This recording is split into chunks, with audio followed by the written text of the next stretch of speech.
Tá gravando, Jari? Já coloquei agora, Lu. Você quer falar alguma coisa fora? Não, não, era só para te lembrar mesmo. Beleza, obrigado. Então já está gravando, pessoal. Isso é bom me lembrar, viu, Lu? Você sabe como é que eu sou, né? Eu sempre peço para os alunos me lembrarem também. Bem, gente, está aí, ó. Vocês devem lembrar, na última aula a gente estava utilizando o multímetro para medir resistências de resistores. É bom ficar claro que era de resistores, que é uma das aplicações dele na escala de ohmímetro, né? E hoje a nossa pretensão é continuar utilizando, não mais objetivando especificamente medir resistências, mas outras aplicações também, que no fundo é medir resistência, só que não é de resistores, ou só de resistores.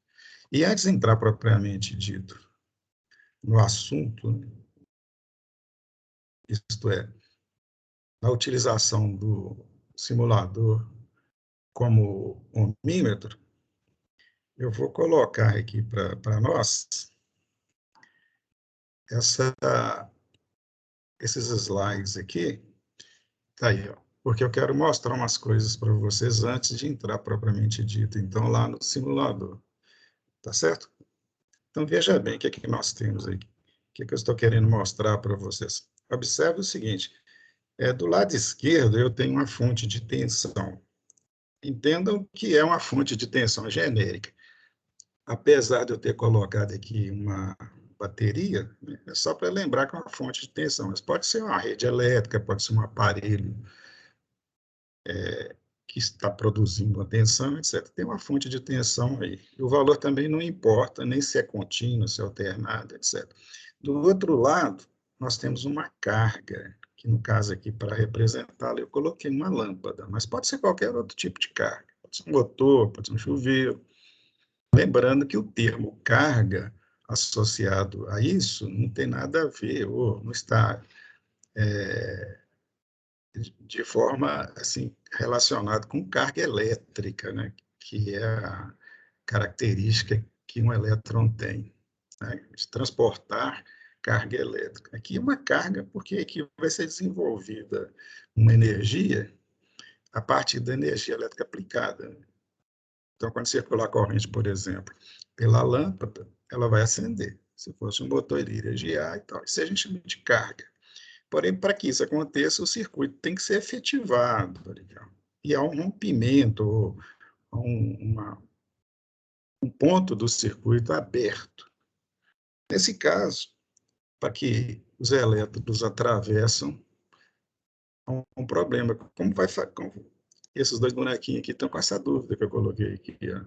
Como faremos para atravessar esse, digamos, abismo que tem aqui, esse obstáculo? Aí a questão é o seguinte: a primeira ideia é pular, né? É uma opção. As cargas podem pular de um lado para o outro. Então, quando vocês têm um circuito aberto, imagina, se tem a opção de pular, as cargas elétricas, né, os elétrons podem pular de um lado para o outro? Sim, ou melhor, depende. Se a distância for suficientemente pequena e a tensão elétrica da fonte for suficientemente alta, vai haver um campo elétrico entre os dois terminais de forma a permitir que as cargas atravessem. Isto é, o campo elétrico vai exercer uma força aos elétrons da região, tipo assim, o positivo vai empurrar e o negativo vai puxar. Essa é simplificadamente, a ação de um campo elétrico sobre a carga. Mas para que isso aconteça, a tensão tem que ser muito grande e a distância tem que ser muito pequena, quase encostando. Por quê? Porque dessa forma o campo elétrico se torna suficientemente grande para produzir esse efeito, que é as cargas atravessarem um meio que não tem um condutor físico entre eles. Você sabe que campo elétrico, não sei se vocês lembram lá da física, o campo elétrico ele é diretamente proporcional à tensão ou à diferença de potencial entre os dois pontos e inversamente proporcional à distância. Portanto, se a tensão for muito grande e a distância for muito pequena, o campo elétrico pode ser extremamente alto, e aí o pulo da carga e constituir a corrente. Só que isso não é um caso normal dentro de um circuito, porque eu não vou colocar tensões tão altas assim, e as distâncias não são tão pequenas, exceto em casos especiais. Então, pular não se torna uma alternativa viável. Então, qual que é a alternativa viável? A alternativa viável é essa aí, ó. Colocar uma ponte e atravessar. Né? Parece uma coisa óbvia, né? É óbvia. Parece que é uma coisa inteligente, nem tanto, né? Mas é alternativa. Dessa forma, a corrente vai poder atravessar, né? Os elétrons disponíveis pela fonte vão poder circular e constituir a corrente elétrica, e a lâmpada vai acender ou a carga vai ser acionada. Não é assim que funciona? Não é assim que vocês estão acostumados a ver? Bem, o que eu fiz aqui é simplesmente colocar uma ponte, quer dizer, eu coloquei uma chave fechando o caminho, permitindo que a corrente circule.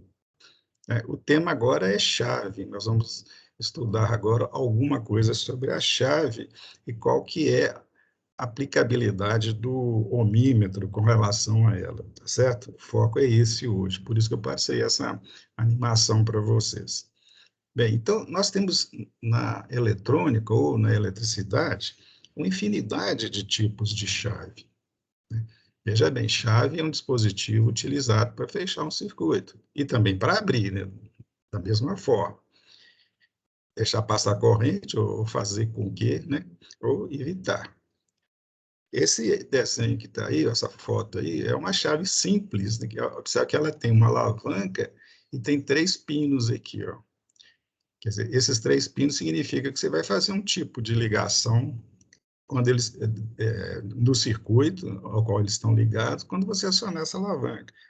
Como eu disse, existe vários e vários, uma variedade infinita de chaves, de alavanca, de arraste, né, um terminal que você empurra com um dedo, tem chaves acionadas, por exemplo, a chave de um portão elétrico, O que acontece? Ela fica de um ponto do portão e quando o portão chega lá, empurra uma alavanca específica que tem lá e a chave abre ou fecha, quer dizer, controla um circuito. Né? Isso é chamado de chave de fim de curso. Quando você estiver estudando instrumentação, lá no terceiro ano, vocês vão ver que existe uma infinidade de situações de chaveamento de chaves. Bem, então, vamos ilustrar um pouquinho o que eu preciso ter com vocês, fazer com vocês, para a gente entrar lá na simulação. O primeiro tipo de chave que nós vamos considerar é esse aí, chama de SPST, é Single Pole Single True. Ela tem um polo e um acionamento, quer dizer, ela faz uma coisa, ela abre ou fecha um circuito. No caso aqui, ó, ela tem 2 terminais que eles podem estar fechados, há uma ponte entre eles, e quando você aplicar uma força física nela, ela simplesmente faz isso. Isso é uma chave mecânica. Existem chaves eletrônicas, por exemplo, transistorizadas, tiristorizadas, que usa componentes semicondutores, ou circuitos que fazem esse mesmo efeito, eletricamente falando. Quer dizer, tem 2 pontos lá no circuito a serem considerados. Quando você imprime uma ação elétrica ou eletrônica, quer dizer, aplica uma corrente ou aplica uma tensão, né? Por exemplo, ela vai abrir o circuito ou fechar um circuito. Isso é uma chave estática, é uma chave eletrônica ou uma chave de semicondutores. Né? Essa que eu mostrei aqui é uma representação, usando o símbolo, né? E quando a gente apresenta uma representação dessa forma, a gente é instigado a imaginar que é uma situação mecânica ou eletromecânica. Tá? Mas a chave pode ser eletromecânica ou pode ser eletrônica. As que nós vamos utilizar, essa que está no desenho acima aí, é, obviamente, uma mecânica ou eletromecânica. Outro modelo que eu vou precisar mostrar para vocês para trabalharmos lá no simulador é esse aí, ó. Ela tem um polo só. Por que um polo só? Porque a corrente só passa por um caminho dela. Ou vai para um lado, ou vai para o outro, assim como a de cima, né? A de cima tem um caminho só vai por ele, ou não vai por nenhum, né? Essa chave aqui, ó, ela tem um polo, porque só tem um caminho, e tem acionamento duplo, quer dizer, pode ir para um lado ou ir para o outro. E no caso aconteceria isso aí, ó. Ela tem esse contato aí, que faz com que a parte superior, essa vermelha, fique normalmente fechada com azul, porque de baixo que eu coloquei a setinha aí. E quando você imprime uma ação mecânica, ela transfere para o outro lado, quer dizer, ela foi acionada e desviou para o outro caminho. Então, ela tem dois polos e dois caminhos, certo? É chamado também de chave reversora, e você pode obter esse efeito mecanicamente com contatos físicos, né? Elementos físicos, ou então com circuitos eletrônicos. Lá na eletrônica digital você deve ter visto várias situações. Aqui tem uma chave que tem dois polos aqui. Dois polos porque tem dois caminhos. E o acionamento único de cada polo, né? Porque cada polo só permite a circulação, nesse caso, por um caminho. Ou ele está fechado da forma que está desenhado, ou ele está aberto quando você aciona. É importante dizer que o acionamento ele é único. Quando você aciona essa chave, os dois elementos de contato aí da chave se movimentam da mesma forma. Não tem um acionamento para um polo e o outro acionamento diferentemente para o outro polo. É o mesmo para os dois polos. O terceiro tipo de chave que nós vamos mostrar, entre os muitos outros que existem, é esse aqui. Estou mostrando porque para você entender melhor o que nós vamos fazer lá no simulador. Observe aí, ó. Ele tem um polo, porque tem um caminho só, é isso, igual aquele que eu mostrei logo atrás, só que ela tem uma posição intermediária, olha aí. Então, ela tem três posições. Ou ela está na posição de repouso, né, ou off. Nesse caso, o vermelho não estará ligado em lugar nenhum. Não permite a corrente passar nem para a esquerda e nem para a direita. Quando você aciona mecanicamente, se essa for uma chave mecânica, pode ser eletrônica também, tá? Vamos focar nas mecânicas. Ela vai fechar por um lado, mas antes disso, olha, eu coloquei aqui só para lembrar que quando ela não está acionada, o centro está off. O centro off quer dizer que está desligado, não está ligado a nada. A gente diz que é center off ou center off. Quando eu aciono, eu faço a ligação para a esquerda, né? Aí o circuito é efetivado para a esquerda, ou então ele é efetivado para a direita, entendeu? Então, ela tem três posições, a neutra, ou ligada para um lado, ou ligada para o outro. Tá? São esses tipos de chave que eu vou mostrar lá no simulador hoje. Lembrando que existem outros e outros e outros tipos de chaves. Se vocês quiserem aprofundar, é só fazer uma pesquisa na internet, e digita chaves ou interruptores, vocês vão ver a infinidade que tem. Bem, continuando as informações preliminares, vamos observar essa situação aí. Ó. Eu tenho aqui uma carcaça que é feita de material isolante, utilizada como estrutura na qual você vai montar os elementos da chave. E esses elementos são o que a gente chama de contatos e também os elementos de acionamento, onde fica apoiado, tipo alavanca e outros elementos que fazem a chave abrir ou fechar, que não vou representar aqui, porque é mais difícil desenhar e também existe uma infinidade de tipos diferentes, formas diferentes, e a gente ficaria entrando numa seara que não é o nosso objetivo. Nosso objetivo é mostrar isso aí, ó. Dentro desta estrutura, ou na estrutura, existe, por exemplo, essa lâmina metálica aqui, normalmente de cobre ou latão, sei lá, um metal. condutor, portanto, e essa pelotinha aí, ó. Estou chamando de pelotinha na falta de um nome melhor aqui na minha cabeça. De qualquer maneira, isso aqui é um elemento de contato que tem essa forma abaulada aqui, ó. Ele é soldado nesse metal aqui. E ele tem características específicas que o metal de cima não precisa ter. Por exemplo, ele é feito com uma substância que você pode dar um polimento dela, ela fica bem lisinha. Ela tem uma resistência mecânica ou resistência física a choques maior. Por quê? Porque a chave vai ficar abrindo e fechando, então vai haver sempre choques, quer dizer, o outro contato que eu vou pôr aqui a seguir fica batendo aqui fisicamente, né? E pressionado. Como isso vai acontecer durante a vida útil dessa chave, e a vida útil de uma chave é medida em número de fechamentos e aberturas dos seus contatos, que isso é muito grande, milhares e milhares de vezes, né? Uma chave suporta normalmente acionamentos em números elevadíssimos, né? Tem chave que suporta 20 mil aberturas e fechamentos sem se danificar. Idealmente seria infinito, né? Mas como é uma coisa mecânica, né? Abre e fecha, acaba desgastando. Então, veja bem, tem um material aqui condutor e um outro, além de ser condutor, ele tem características de ter uma resistência ômica menor e também de ser possível ser bem lisinho, e que eu vou explicar por quê.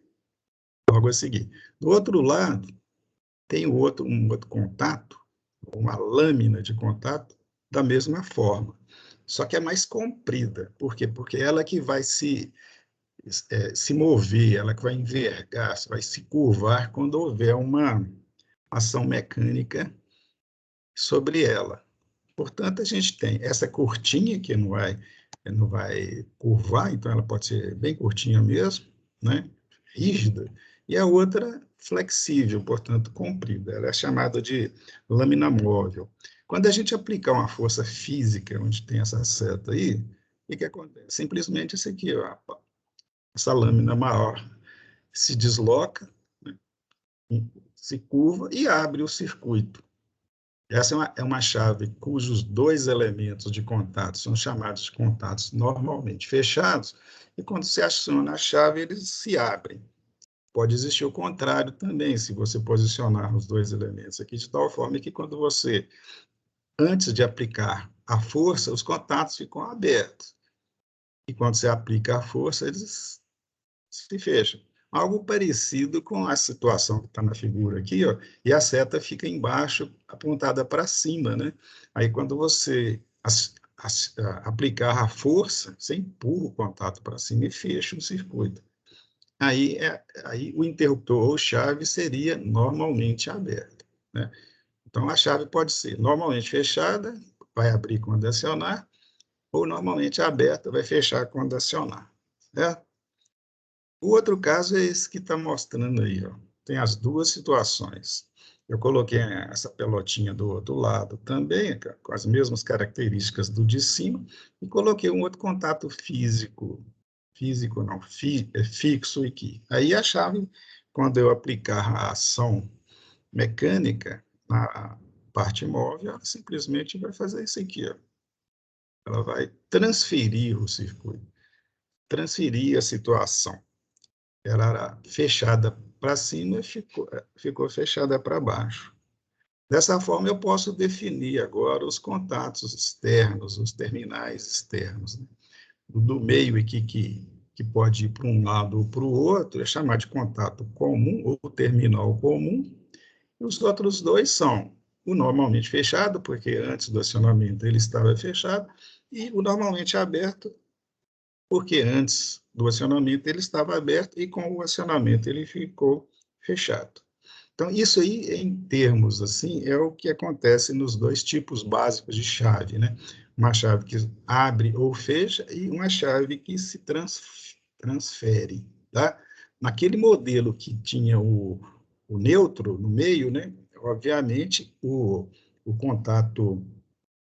esse contato móvel, né? Nessa posição aqui, ele não estaria encostado nem no de cima nem no de baixo. É só deslocar esse conjunto aqui de cima mais um pouquinho para cima, ele não fica encostado a nada. Aí a força pode ser imposta para cima ou para baixo, né? Quer dizer, você faz a ligação para um lado ou para o outro lado. É simples assim. Agora eu quero chamar a atenção para vocês para o seguinte fato. Esse slide aqui, ele está representando uma situação genérica de um contato que é fechado, tá? Dado uma chave qualquer que seja, física, e você tem os dois contatos fechados, né? Essa situação é válida para qualquer contato mecânico, eletromecânico. Você tem dois pontos, um material, um metal, encostado no outro metal. Você fez o contato físico, que normalmente é de uma chave, é de um relé, mesmo a ponta de prova de um ohmímetro, por exemplo, ou voltímetro, você encosta o metal, aquela ponta, uma ponta no outro metal, para fazer o contato elétrico, a situação é a mesma que eu quero mostrar isso para vocês. O que eu quero mostrar? Eu isolei uma área aqui, ó, defini uma área aqui, ou faltou a palavra aqui, mas evidenciei aqui uma área e ampliei essa área aqui para mostrar uma situação interessante, que é a seguinte: o que está dentro desse círculo grande aqui é o que está aqui no círculo pequenininho. Observe que em cima eu tenho uma pelota, uma parte dela, e de baixo uma parte da outra. Quer dizer, eu tenho um metal aqui, outro metal aqui, os dois estão encostados. Quer dizer, o objetivo é fazer o quê? Uma ligação elétrica de um ponto com o outro, né? É uma chave que está fechada. Só que vocês podem observar que ela, quando encosta, quando os dois se encostam, quando os dois elementos se encostam, esse encostamento não acontece em toda a extensão do componente. Quando eu olho microscopicamente. Por quê? Porque, por mais lisa que sejam as superfícies, ela tem uma rugosidade, ela é um pouco áspera. Mesmo aquelas que são a olho nu brilhantes, que a gente imagina que ela é muito lisa, ela tem uma certa rugosidade. Imagina a que não é brilhante, né? Um metal comum. Então, quando há o encostamento, de fato mesmo, a conexão elétrica, ela acontece não em todos os pontos. Portanto, a corrente vai passar não em todos os pontos.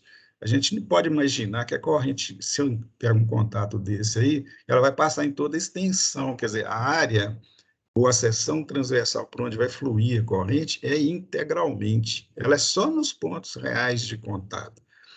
E microscopicamente eu observo que não são todos, né? Claro que quanto mais lisa for, mais lisos forem os dois elementos de contato, mais não, maior é o número de pontos que vão se encontrar, e nesse caso menor é a resistência. Por quê? Resistência é dado pela seção, né, a área por onde os portadores vão poder fluir. Se essa área é grande, diz que a resistência é menor. Se a área é pequena ou reduzida por um motivo ou outro, diz que a resistência é maior. Na realidade, não é bem uma resistência, né? É um não favorecimento à corrente. Porque o meio físico, por exemplo, um resistor, ele não oferece de fato resistência.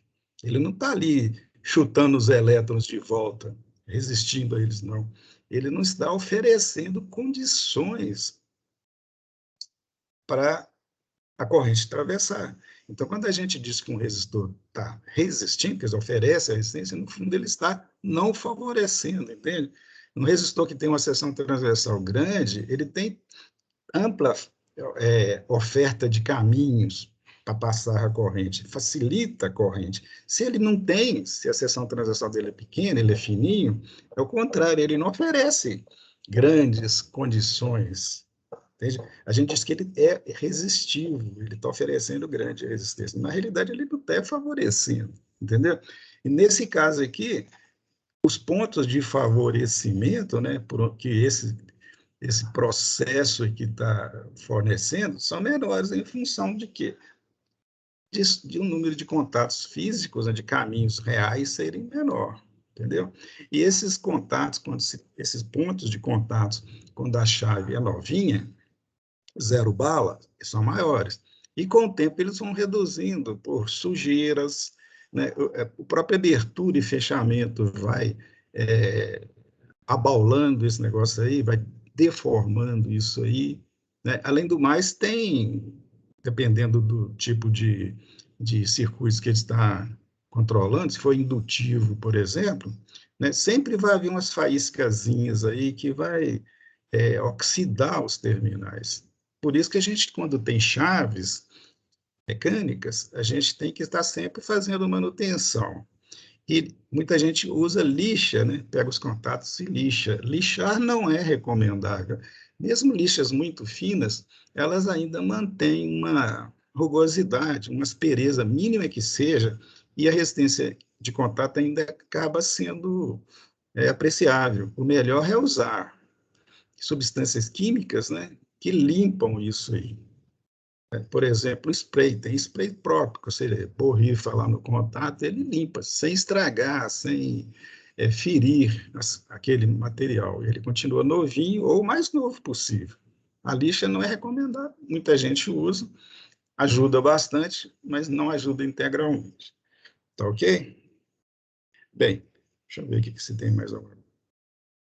Isso, gente, vamos passar lá para o simulador e continuar a partir do ponto que nós vimos na semana passada. Na semana passada, nós mostramos isso aqui, medimos essas resistências, conferimos os valores lendo os códigos de cores. Hoje nós vamos utilizar o ohmímetro, não exatamente para medir a resistência, porque nós vamos utilizar agora a chave. Então, o que a gente vai fazer é medir a continuidade, isto é, a chave está aberta, isto é, a continuidade, a condição da corrente passar, ou ela está fechada, isto é, aberta não deixa passar e fechada deixa passar.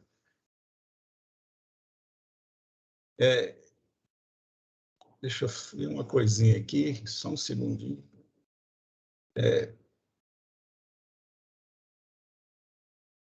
Tem um roteiro, né? Eu estou tentando abrir aqui para mostrar, mas o problema de fazer isso aqui.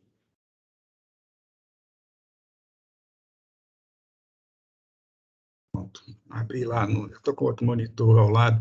Bem, gente, então pega aí aquele texto, aquela tarefa, e vamos recomeçar a partir do item 2.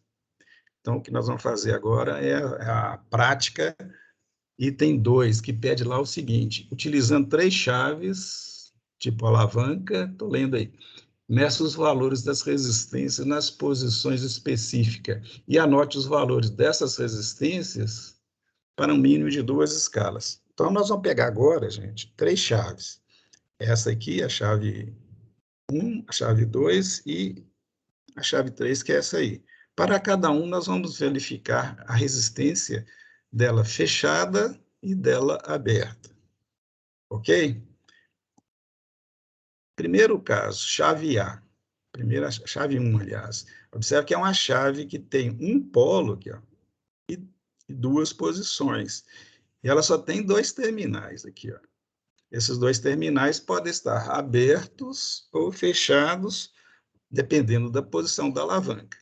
Observe aqui, ó, eu vou colocar simulando aqui, ó, e vou medir a resistência. Como eu vou medir a resistência de uma chave, eu vou usar a menor escala do ohmímetro. Tá? Na menor escala, o que eu vou observar aqui? Ó? Que nessa posição que a chave está, eu tenho uma resistência alta, cara. Traço indica a resistência alta. E eu posso comprovar isso medindo em outras escalas, 2K, 20K, etc. A resistência é sempre alta, tida como infinito. Por quê? Porque a chave está aberta. De outra forma, se eu acionar a alavanca, vai medir um valor diferente, porque a chave vai fechar. Cara. Observa o valor que mediu aqui, ó, que o ohmímetro indicou, 1 ohm, porque está na escala de 200 ohms. Se eu tivesse usado a escala de 2K, continuaria dando esse valor. Em outras escalas, elas não são adequadas, porque são escalas muito altas para medir uma resistência muito pequena. Mas o que eu quero mostrar é o seguinte, mesmo na escala baixa, não é zero, cara. A resistência da chave fechada não é zero, é a resistência dos contatos, né?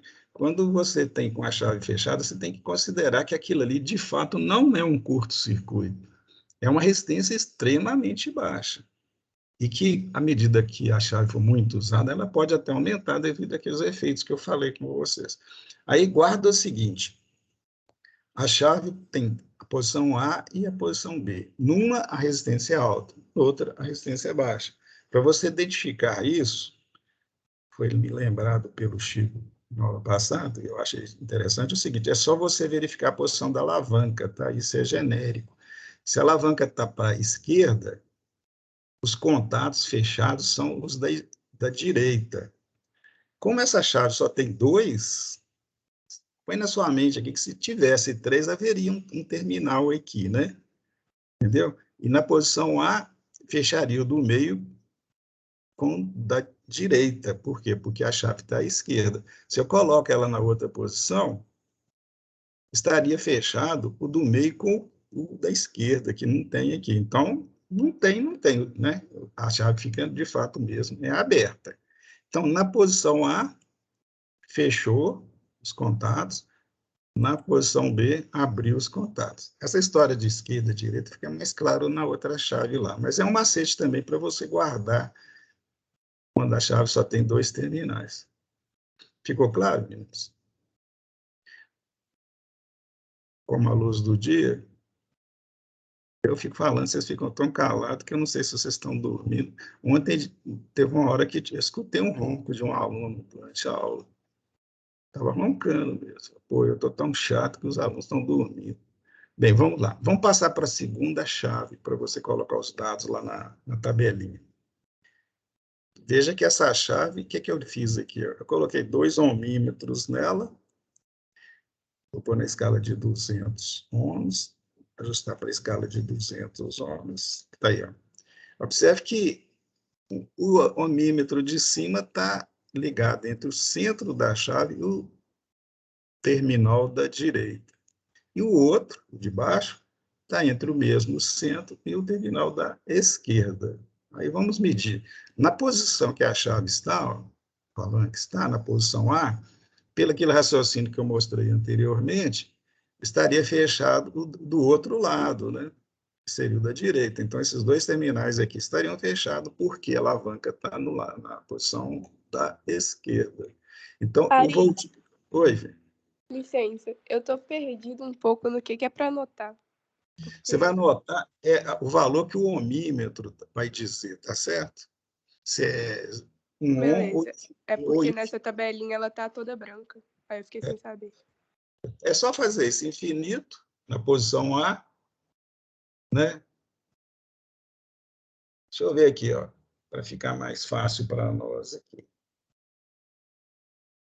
O objetivo é verificar a continuidade. Então, você escreveria, por exemplo, na posição A, porque os contatos não são numerados, fica difícil a gente ter uma definição. Nas chaves normais, eles são. Então, você anota aí, na posição A, fechado à esquerda, na posição B, fechado à direita. Né? O fechado à esquerda, a resistência medida, você vai anotar lá. A chave na posição A fechou à direita, desculpe, e deu uma resistência de 1 ohm. Na outra posição, segunda posição, na posição B, é exatamente o oposto. Tá? Exatamente o oposto. Quem vai dar a resistência baixa é o outro ohmímetro, porque quando você passa para a posição B que fechou, foi o centro com a esquerda lá.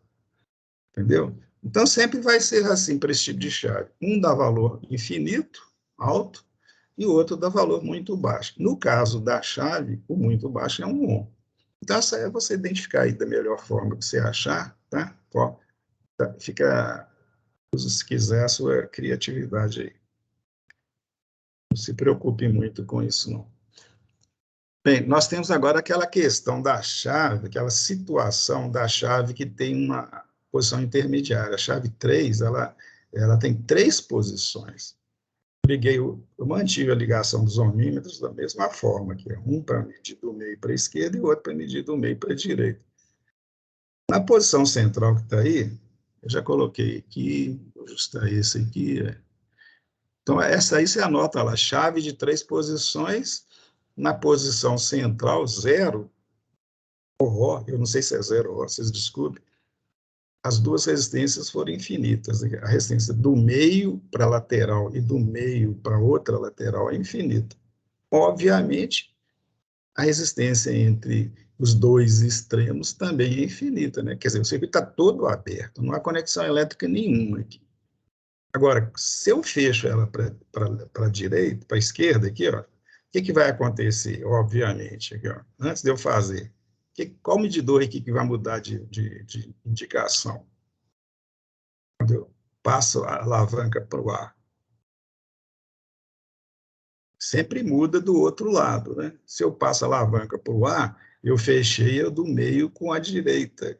Observe que caiu o valor. A outra continuou da mesma forma, continuou infinita. Então, a chave 3, na posição A, houve o fechamento do centro com a direita e manteve aberto o centro com a esquerda. Quer dizer, uma deu resistência a 0, caso 1, né? Estou falando 0, mas é 1. E a outra pode ser considerada infinita, né? Você pode pensar assim, na escala de 200 é infinita? Sim, mas na escala de 2 mega também é ela. Qualquer escala aqui vai dar a mesma indicação, que é a resistência super alta. Se você tiver uma chave real lá na prática, a gente fizer essa experiência, você pode até, dependendo do seu instrumento, medir uma resistência extremamente alta, tá? Aqui o simulador está dizendo que é infinita, mas na realidade ela não é infinita, né? Por quê? Porque existe a carcaça e pode circular uma corrente pela carcaça. Ela passa pelos terminais e pela carcaça. A carcaça é isolante, mas o isolante é um meio físico. E sendo um meio físico, pode passar uma corrente, entendeu? Pequeniníssima, né? Mas ela pode existir. E dependendo do seu instrumento de medida, pode até detectar que existe aquela passagem, que a resistência não é tão infinita assim, né? Em resumo não, melhor dizendo, infinito é relativo, né? Depende. No caso aqui, eu posso considerar, mas na prática, se eu tiver uma chave determinada e tiver com um medidor que consiga captar correntes extremamente pequenas, né? A gente chama de corrente de fuga, né? Pô, eu não vou querer considerar infinito, né? Eu esqueci de falar. Com a chave no B vai ficar como no multímetro? No B, inverte as duas situações, olha lá. Entendeu?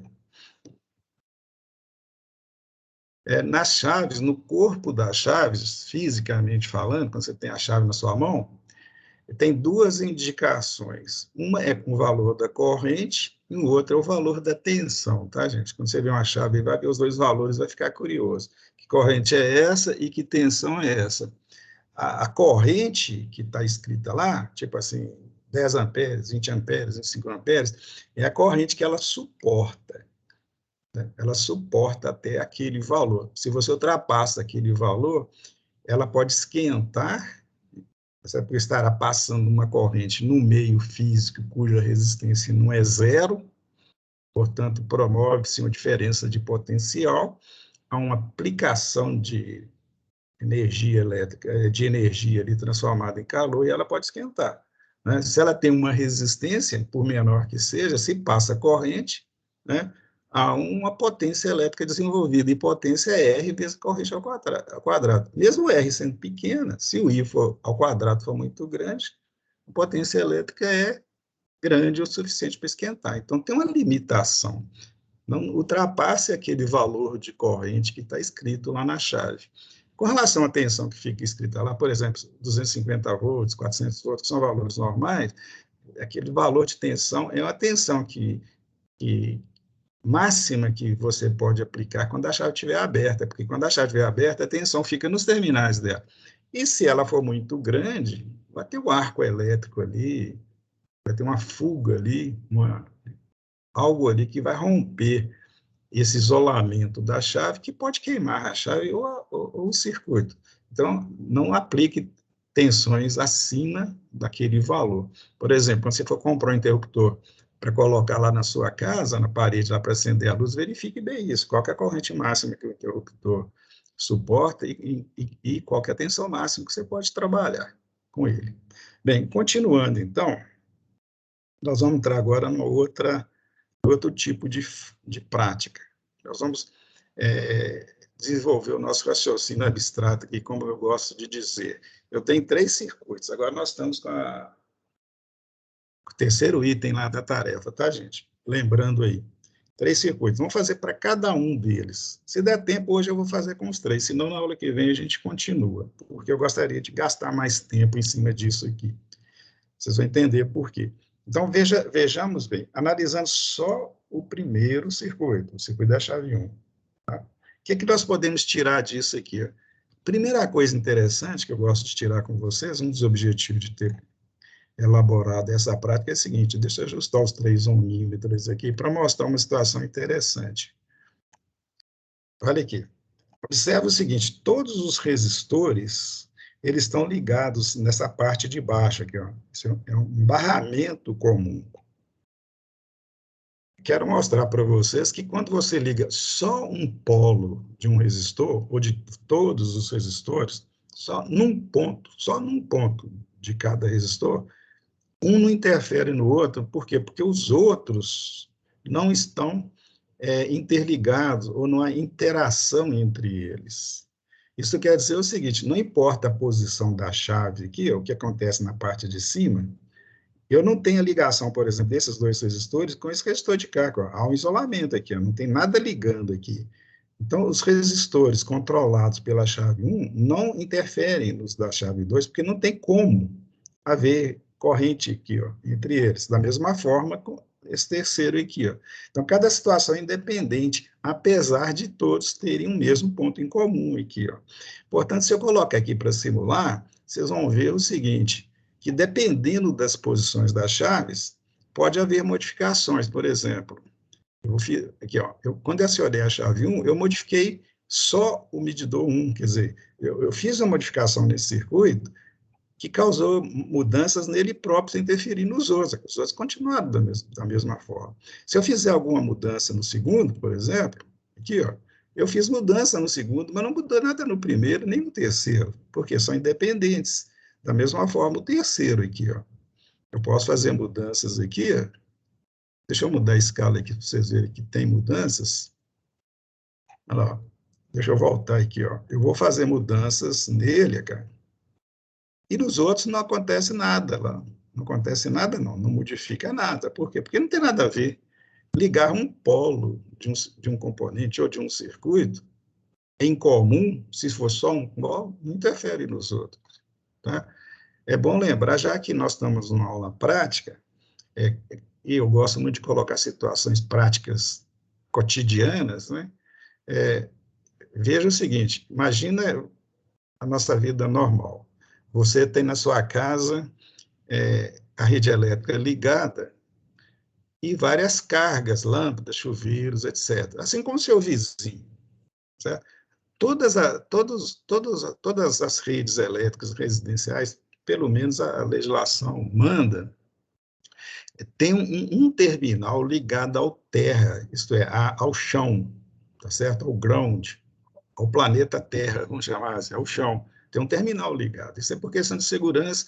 E você, não sei se o professor de teoria já teve a oportunidade de falar sobre você, mas tem essa ligação. Então, todos eles têm um polo comum.